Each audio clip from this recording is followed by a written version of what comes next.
What do we know about what it was like to be in the room with Douglas and what his oratorical style or embodied performance during these speeches? Yeah.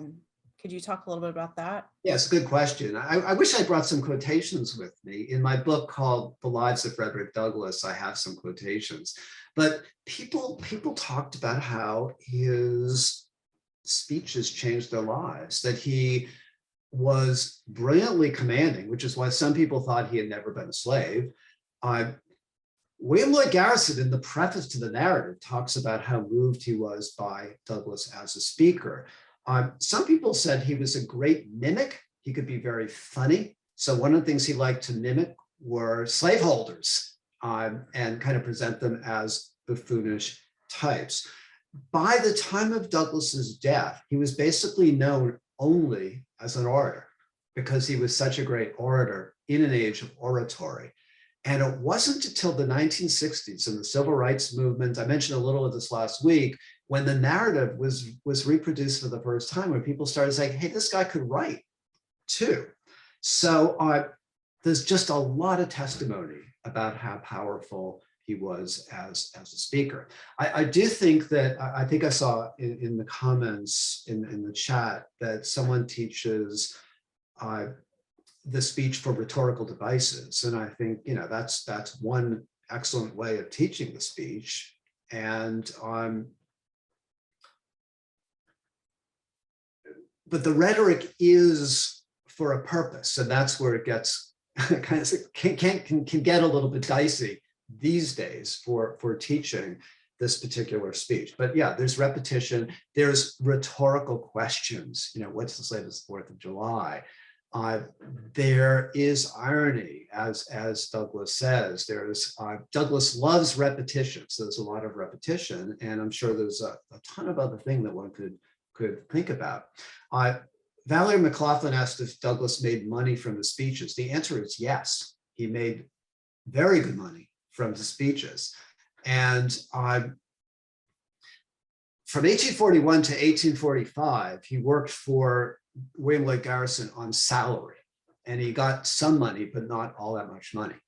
By the 1850s, so then after the Civil War, Douglas actually had a speaker's agent, and he was normally able to command $100 per speech or more. And that added up to a ton of money.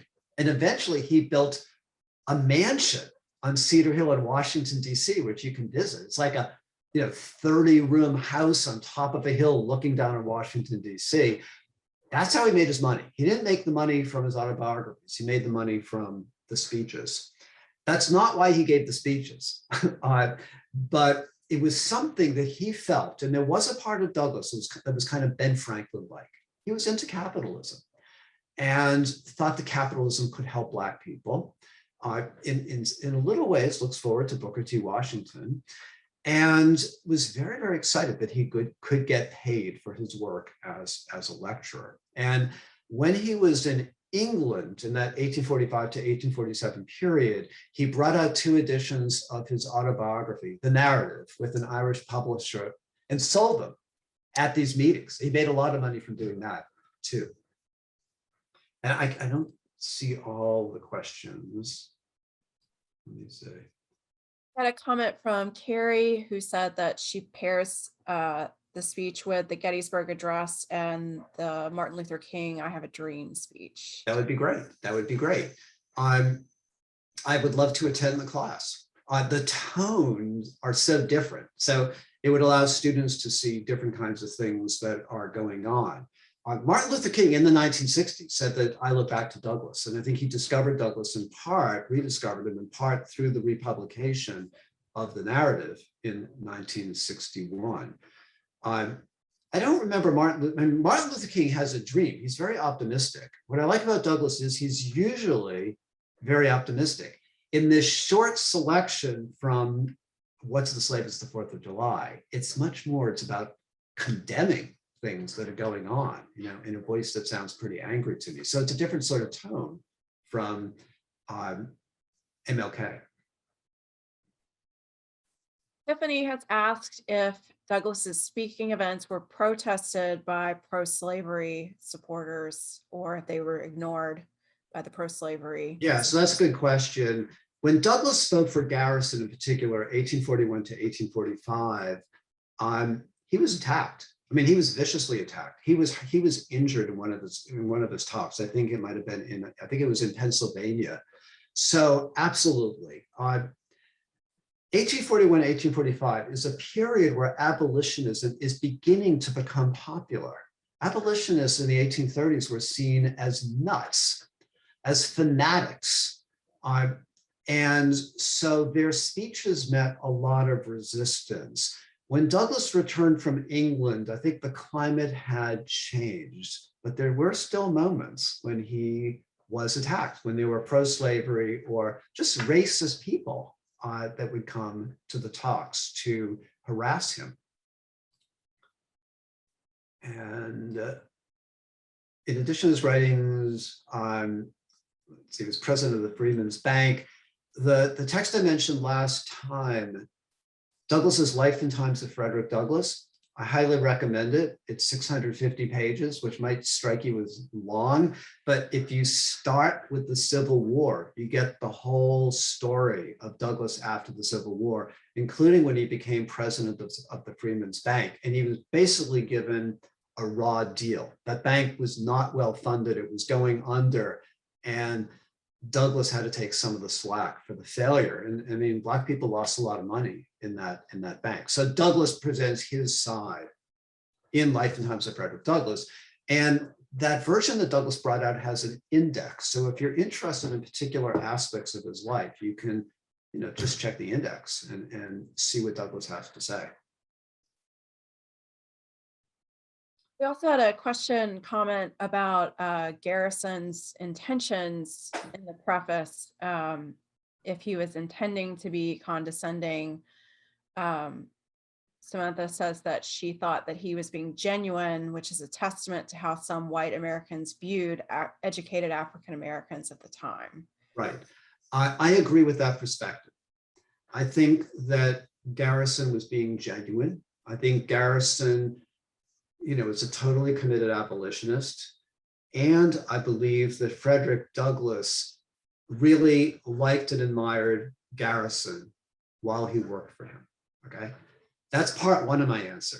Part two, in 1855, when Douglas brings out My Bondage and My Freedom, he has a chapter in Garrison, which he basically compares him to a slave master. He says, Garrison collected Black speakers and he condescended to them. And it was like you were a slave if you were in his organization. So I find that very interesting. And I have a book called The Lives of Frederick Douglass, where I talk about this issue. And my argument is that Douglass saw eye to eye with Garrison. And if you look closely at the preface and then at the narrative, they're talking back and forth to each other. They share a lot. Then there's this incredible period where they break from each other when Douglass comes back and sets up his own newspaper. And something that Garrison did that was pretty awful is he published in his newspaper, The Liberator, in either 1851 or 1852, that Frederick Douglass was having an affair with the woman, a white woman from England, who was working with him on the newspaper in Rochester. And so Douglass is accused of having an affair. Douglass has his wife write a response saying, this is nonsense. He's not having an affair. His wife happened to be illiterate, so Douglass wrote the response for her. Harriet Beecher Stowe got involved and said to William Lloyd Garrison, does everyone have to preach at your high church? In other words, does everyone have to agree with you about everything? So by the time Douglass writes about Garrison in 1855, they had come to hate each other because of these kind of accusations back and forth. After the Civil War, they make up. And Douglass gives one of the eulogies for William Lloyd Garrison. So it's a kind of off and on relationship. But yeah, I think Garrison's great. I mean, just because he's white doesn't mean he can't care about the issues. And yet there was some tension between Garrison and Douglas. And I find it really fascinating.